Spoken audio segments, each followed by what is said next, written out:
Police ഉദ്യോഗസ്ഥരുടെയും രാഷ്ട്രീയക്കാരുടെയും ഉൾപ്പെടെ phone ചോർത്തിയെന്ന വിഷയത്തിൽ മുൻ MLA PV അൻവറിനെതിരെ കേസെടുക്കാൻ തെളിവില്ലെന്ന് പോലീസ് ഹൈക്കോടതിയിൽ സമർപ്പിച്ച റിപ്പോർട്ടിലാണ് ഇക്കാര്യം വ്യക്തമാക്കിയത്.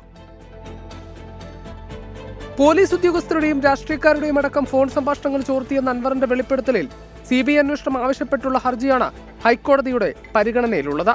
ഇതിലാണ് PV അൻവറിനെതിരെ കേസെടുക്കാൻ തെളിവില്ലെന്ന് പോലീസ് വ്യക്തമാക്കിയത്. അൻവർ ഫോൺ ചോർത്തിയെന്ന പരാതിയിൽ മലപ്പുറം DYSP പ്രാഥമിക അന്വേഷണം നടത്തിയിരുന്നു. എന്നാൽ കേസെടുക്കാവുന്ന ഒന്നും കണ്ടെത്താത്തതിനാൽ തുടർ നടപടികൾ സ്വീകരിച്ചിട്ടില്ല എന്നായിരുന്നു റിപ്പോർട്ട്. നിയമവിരുദ്ധമായി താൻ ഫോൺ ചോർത്തിയെന്ന് അൻവർ പരസ്യമായി പ്രഖ്യാപിച്ചതാണെന്നും ഇക്കാര്യത്തിൽ നിഷ്പക്ഷമായ അന്വേഷണം നടത്തണമെന്നും ആവശ്യപ്പെട്ട കൊല്ലം സ്വദേശി മുരുകേഷ് നരേന്ദ്രനാണ് ഹൈക്കോടതിയെ സമീപിച്ചത്. സ്വർണ്ണക്കടത്ത്, കൊലപാതകം ഉൾപ്പെടെയുള്ള ക്രിമിനൽ പ്രവർത്തനങ്ങൾ പുറത്തു കൊണ്ടുവരാനാണ് ഫോൺ ചോർത്തിയതെന്നായിരുന്നു അൻവർ പറഞ്ഞത്.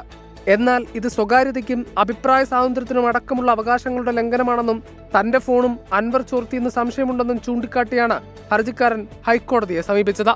24 കൊച്ചി.